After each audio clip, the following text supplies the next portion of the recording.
The fifth book of Moses, Deuteronomy, chapter 22. You shall not see your brother's ox or his sheep going astray, and hide yourself from them. You shall certainly bring them back to your brother. And if your brother is not near you, or if you do not know him, then you shall bring it to your own house, and it shall remain with you until your brother seeks it. And then you shall restore it to him. You shall do the same with his donkey, and so you shall do with his garment, and with any lost thing of your brother's, which he has lost and you have found, you shall do likewise. You must not hide yourself. You shall not see your brother's donkey or his ox fall down along the road and hide yourself from them. You shall surely help him lift up them again. A woman shall not wear anything that pertains to a man, nor shall a man put on a woman's garment, for all who do so are an abomination to the Lord your God. If a bird's nest happens to be before you along the way, in any tree or on the ground, and with young ones or eggs, with the mother sitting on the young or on the eggs, you shall not take the mother with the young.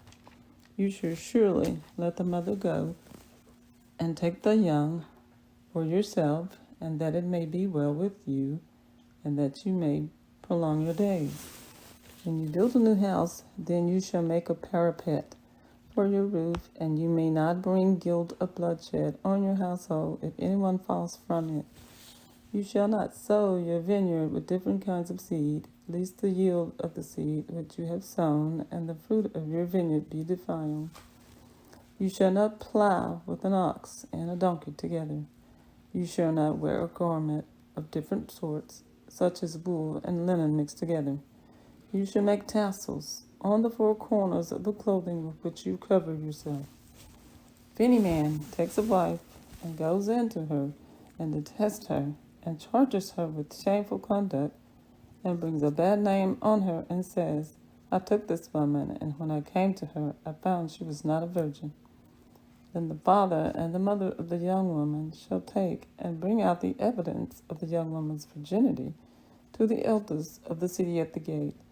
And the young woman's father shall say to the elders, I gave my daughter to this man as wife, and he detests her.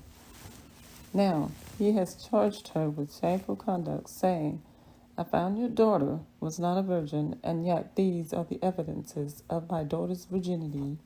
And they shall spread the cloth before the elders of the city. And then the elders of that city shall take that man and push him, and they shall fine him 100 shekels of silver, and give them to the father of the young woman, because he has brought a bad name on a virgin of Israel. And she shall be his wife, and he cannot divorce her all his days. But if the thing is true, and evidences of virginity are not found for the young woman, then they shall bring out the young woman to the door of her father's house, and the men of the city shall stone her to death with stones, because she has done a disgraceful thing in Israel, to play the harlot in her father's house. So you shall put away the evil from among you. If a man is found lying with a woman married to a husband, then both of them shall die, the man that lay with the woman and the woman. So you shall put away the evil from Israel. If a young woman who is a virgin is betrothed to a husband, and a man finds her in the city and lies with her, then you shall bring them both out of the gate of that city, and you shall stone them to death with stones, and the young woman because she did not cry out in the city, and the man because he humbled his neighbor's wife. So you shall put away the evil from among you. But if a man finds a betrothed woman in the countryside, and the man forces her and lies with her, then only the man who lay with her shall die. But you shall do nothing to the young woman. There is in the young woman no sin deserving of death. For just as when a man rises against his neighbor and kills him, even so is this matter. For he found her in the countryside, and betrothed young woman cried out, but there was no one to save her. If a man finds a young woman who is a virgin, who is not betrothed, and he seizes her and lies with her, and they are found out. And then the man who lay with her shall give her to the young woman's father 50 shekels of silver, and she shall be his wife, because he has humbled her. He shall not be permitted to divorce her all his days. A man shall not take his father's wife, nor uncover his father's bed. Chapter 23. He who is emasculated by crushing or mutilation shall not enter the assembly of the Lord. One of the illegitimate birth shall not enter the assembly of the Lord, even to the 10th generation. None of his descendants shall enter the assembly of the Lord. An Ammonite or Moabite shall not enter the assembly of the Lord, even to the 10th generation. None of his descendants shall enter the assembly of the Lord forever, because they did not meet you with bread and water on the road and when you came out of Egypt, and because they hired against you Balaam, the son of Beor, Pedafor, Mesopotamia, to curse you. Nevertheless, the Lord your God would not listen to Balaam, but the Lord your God turned the curse into a blessing for you, because the Lord your God loves you. You shall not seek their peace, nor their prosperity all of your days forever. You shall not abhor an Edomite, for he is your brother, and you shall not abhor to an Egyptian, because you were an alien in his land. The children of the third generation born to them may enter the assembly of the Lord, and when the army goes out against your enemies, then keep yourself from every wicked thing. If there is a man among you who becomes unclean by some occurrence in the night, then he shall go outside of the camp, and he shall not come inside the camp. But it shall be, when evening comes, that he shall wash with water, and when the sun sets, he may come into the camp. Also, you shall have a place outside the camp where you may go out, and you shall have an implement among your equipment, and when you sit down outside, you shall dig it with it and turn and cover your refuse. For the Lord your God walks in the midst of your camp to deliver you and give your enemies over to you. Therefore your camp shall be holy, and that he may see no unclean thing among you, and turn away from you. You shall not give back to his master the slave who has escaped from his master to you. He may dwell with you in your midst, and in the midst which he chooses within one of your gates, where it seems best to him. You shall not oppress him.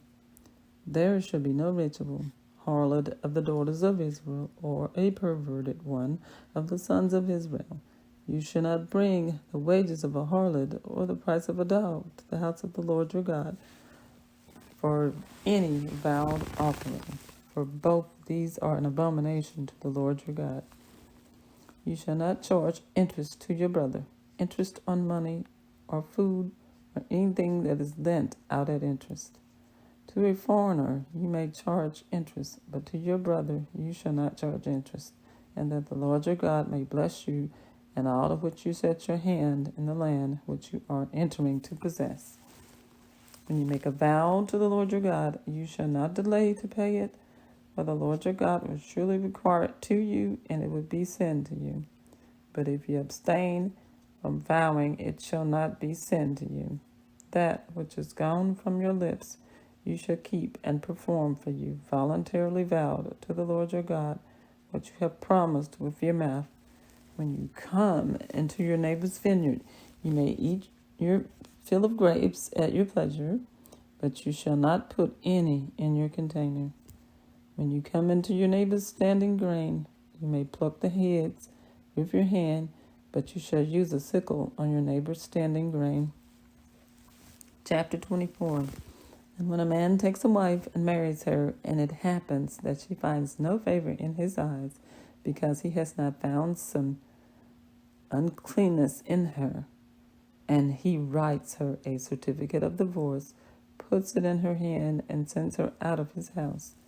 When she has departed from his house and goes and becomes another man's wife, and if the latter husband detests her and writes her a certificate of divorce, puts it in her hand, and sends her out of his house, or if the latter husband dies, who took her as his wife, then her former husband who divorced her must not take her back to be his wife after she has been defiled.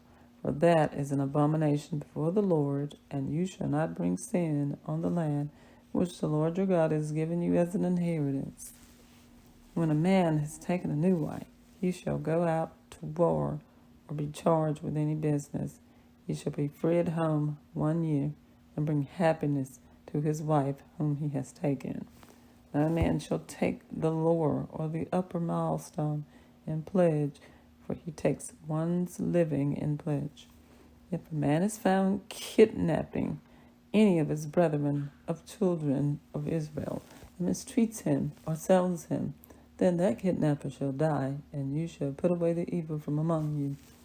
Take heed in an outbreak of leprosy that you carefully observe, and do accordingly to all that the priests of the Levites shall teach you, just as I have commanded them, so you shall be careful to do. Remember what the Lord your God did to Miriam on the way when you came out of Egypt. When you lend your brother anything, you shall not go into his house to get his pledge. You shall stand outside, and the man to whom you lend shall bring the pledge out to you. And if a man is poor, you shall not keep his pledge overnight. You shall, in any case, return the pledge to him again, and when the sun goes down, that he may sleep in his own garment, and bless you, and it shall be righteousness to you before the Lord your God. You shall not oppress a hired servant who is poor and needy, whether one of your brethren or one of the aliens who is in your land within your gates. Each day you shall give him his wages, and not let the sun go down on it. For if he is poor and has set his heart on it, lest he cry out against you to the Lord, and it shall be sin to you. Fathers shall not be put to death for their children, nor shall their children be put to death for their fathers. A person shall be put to death for his own sin. You shall not pervert justice. Do to the stranger or the fatherless, nor take a widow's garment as a pledge. But you shall remember that you were a slave in Egypt, and the Lord your God redeemed you from there. Therefore I command you to do this thing. When you reap your harvest in your field, and forget a shaft in the field, you shall not go back to get it. It shall be for the stranger, the fatherless, and the widow, and that the Lord your God may bless you in all the work of your hands. And when you beat your olive trees, you shall not go over the boughs again. It shall be for the stranger, the fatherless, and the widow. And when you gather the grapes of your vineyard, you shall not glean it afterward. It shall be for the stranger, the fatherless, and the widow. And you shall remember that you were a slave in the land of Egypt. Therefore I command you to do this thing. I have read for you from the 5th book of Moses, Deuteronomy, chapters 22 through 24.